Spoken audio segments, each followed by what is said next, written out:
ಉತ್ತರ ಕನ್ನಡ ಲೋಕಸಭಾ ಕ್ಷೇತ್ರ ವ್ಯಾಪ್ತಿಯನ್ನು ಒಳಗೊಂಡ ಬೆಳಗಾವಿಯ ಕಿತ್ತೂರು ಭಾಗದಲ್ಲಿ ಬಿಜೆಪಿ ಅಭ್ಯರ್ಥಿ ಕಾಗೇರಿ ಬಹಿರಂಗ ಪ್ರಚಾರ ಸಭೆಯನ್ನು ನಡೆಸಿದರು.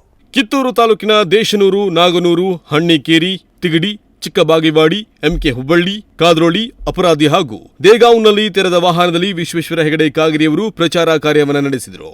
ನಂತರ ಮಾತನಾಡಿದ ಕಾಗೇರಿಯವರು, ಕ್ಷೇತ್ರದ ಜನತೆಯ ಭಾವನೆಯನ್ನು ಅರ್ಥೈಸಿಕೊಂಡು ಅಭಿವೃದ್ಧಿಗೆ ಸರ್ವ ಪ್ರಯತ್ನ ನಡೆಸುತ್ತೇನೆ. ಕಿತ್ತೂರು ಭಾಗದ ಪ್ರಜ್ಞಾವಂತ ಮತದಾರರಿದ್ದು ಅಭಿವೃದ್ಧಿಗಾಗಿ ಮತ್ತು ಸನಾತನ ಹಿಂದೂ ಧರ್ಮದ ರಕ್ಷಣೆಗಾಗಿ ಬಿಜೆಪಿ ಬೆಂಬಲಿಸುತ್ತಾರೆ ಎಂಬ ವಿಶ್ವಾಸವಿದೆ. ಕಳೆದ ಚುನಾವಣೆಯಲ್ಲಿ ಕಿತ್ತೂರು ಭಾಗದ ಮತದಾರರು ಅತಿ ಹೆಚ್ಚು ಸಂಖ್ಯೆಯಲ್ಲಿ ಬಿಜೆಪಿಗೆ ಬೆಂಬಲ ನೀಡಿದ್ದರು. ಈ ಬಾರಿಯೂ ಅತ್ಯಧಿಕ ಬಹುಮತ ನೀಡುತ್ತೇವೆ ಎಂಬ ವಿಶ್ವಾಸ ನೀಡಿದ್ದಾರೆ. ಸಂಸದನಾಗಿ ಆಯ್ಕೆಯಾದ ಮೇಲೆ ಖಂಡಿತವಾಗಿಯೂ ಈ ಭಾಗದ ಅಭಿವೃದ್ಧಿಗೆ ಶಕ್ತಿ ಮೀರಿ ಕೆಲಸ ಮಾಡುತ್ತೇನೆ ಎಂಬ ಭರವಸೆ ನೀಡಿದರು. ಈ ಸಂದರ್ಭದಲ್ಲಿ ಕಿತ್ತೂರು ಭಾಗದ ಬಿಜೆಪಿ ಪ್ರಮುಖರು ಉಪಸ್ಥಿತರಿದ್ದರು.